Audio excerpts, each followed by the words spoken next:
Hello,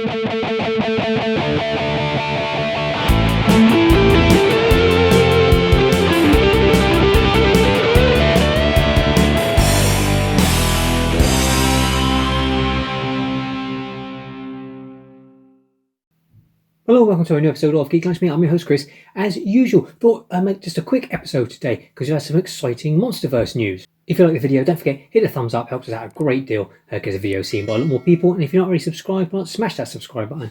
We'd absolutely love to have you as a subscriber here at the channel. So yeah, we've had some news from Apple TV. It's quite surprising news. I say surprising because the streaming channels are very reluctant to actually ever dish out any data on viewing figures and things like that. Only if something has been a massive success and has been one of their biggest hits, obviously yes, they'll publicise that. But usually they don't like to go into too much detail on how many people have actually streamed a show. And it sort of seemed to me that Monarch Legacy of Monsters had been released, it had its moment, had disappeared, hadn't made a massive impact.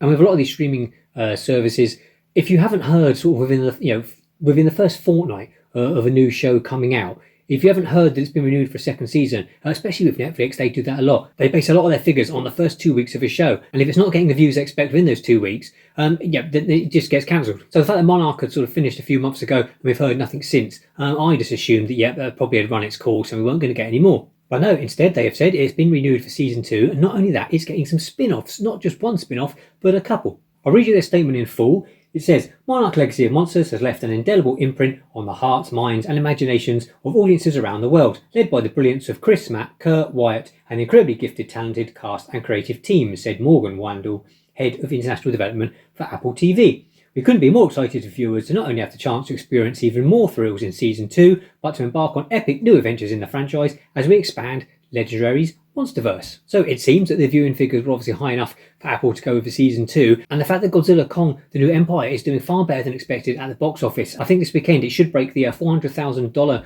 mark at the box office. It had a much bigger opening than they were predicting, and it's obviously going down really well with audiences. So I suspect it's a no-brainer. We'll get a sequel. There'll be another big Monsterverse movie coming. But it's great they've also decided to press ahead with more TV shows. Now, it wasn't mentioned in the press release, but it's been mentioned on several sites online that Gareth Edwards, who kicked off the Monsterverse back in 2014 with the original Godzilla movie, and obviously he directed Star Wars Rogue One and just recently The Creator. So he's a fantastic director. I really love his work. Yeah, and apparently sources are saying that he has signed on as executive producer and writer on these new shows. So I hope that turns out to be true. As I say, I find him, he comes across as a really nice guy for a star. But also just everything that he's ever been involved with, even going back to his low budget sort of Monsters, the movie that sort of brought him to everyone's attention and got him the Godzilla directing gig. That's a fantastic little low budget movie. I recommend that. It's not full out slam bang monster action. It's a more sort of intimate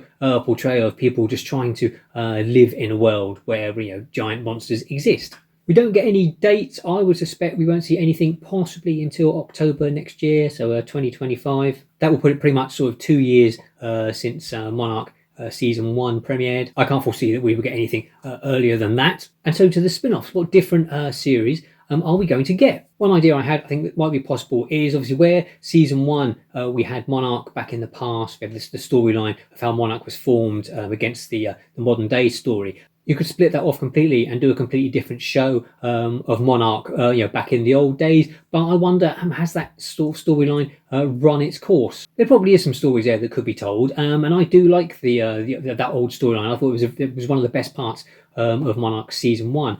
So yeah, I hope they do something like that. We've also got the fact that at the end of Season 1, Lee Shaw, played by Kurt Russell, obviously sacrificed himself and ended up staying in Axis Mundi, the sort of the world between our world and the Hollow Earth.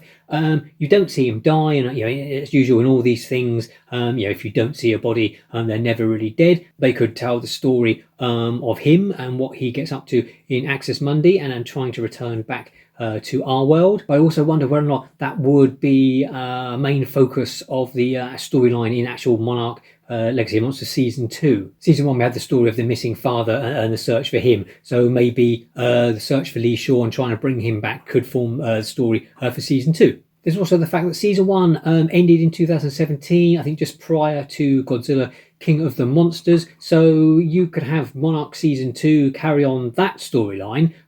You could do another show that is bang up to date, that is set after Godzilla Kong, The New Empire. So I think there's some potential there. It was interesting that Godzilla Kong didn't actually sort of reference Monarch, the series, at all. They've sort of kept them as separate entities, but I don't think they will do that going forward. I think they'll start to integrate the series into the movies a bit more. It makes perfect sense. I did wonder if you could do a sort of like an X-Files show. The fact that you've got this shadowy organization. Obviously, if you set it back in the olden days, it was prior to Monarch being public knowledge, so they're this sort of shadowy organization. Or you could do it, obviously after they've gone public. But the problem with that and a Monster of the Week idea is that we're talking these aren't just they're not going after werewolves and Bigfoot and things like that. You're talking like massive monsters. So I'm not really sure that sort of. So I'm not really sure if that sort of idea would be feasible. But what do you think? What would you love to see in a spin-off?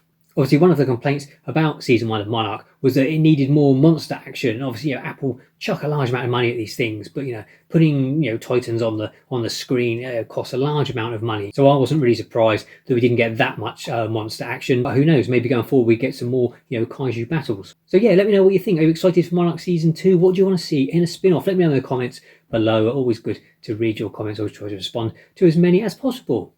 So that's all for me. Thanks for watching. Take care. Until next time, eat, geek, and be merry.